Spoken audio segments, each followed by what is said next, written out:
Ayet 35. ayetın için yine bir sual geliyor. Sualım için yine bir sual. Haysit. Euzubillahimineşşeytanirracim. Ya eyyühellezine amenu ittakullaha ve btegu ileyhil vesilete ve cahidu fi sebili leallekum tuflihun. Sadakallahu azim. İleyhil vesilete. Elif lam alıptır. Elif lam bir açıklaştırırsan. Ve de Müslüman doğun. Kulağa. Kurun şunu tüne ve de. Sen yan ibaratın olakon takdirlanmıyor. Ve şu sualimin takdirini adını tutmayın. Ştada piş ettir. Hiçbir ve de men mukallat. Hanefi mezhebi men tabi. Hop.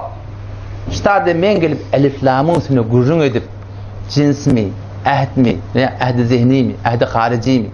Bunun üstüne menin nev'iye Müslüman gelip Kur'an'ın üstüne nazar verecek olsam Sahabe fezali amal Mevlana Zekeriya Kandili rahmetullahi ediptir. Kur'an'ın üstüne nazar verecek olsam 15 ilim gereklidir.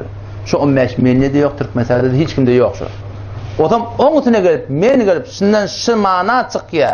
Şu takdirin şunun hakkında aydan kefi almış. Şu takdiri keten şundan naklettiyen şu var. Şu takdirin aydan kefiden haydi bir tefsirden getir.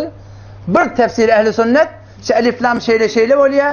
Peygamber'e Hudaydan gayrı çağırtan da bolca o diyem olsun.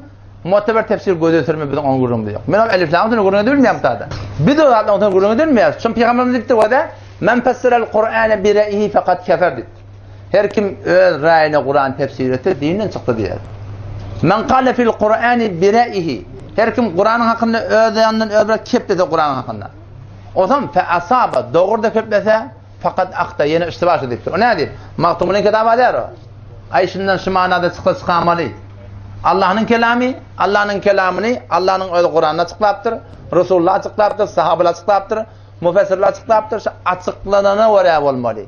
Bugün gelip 1400 yıl sonra bir elif lam falan mı deyip bundan başka mana çıkarmaklık müfessirlerin ters ve hiç onun ehl-i sünnete kabul edilir.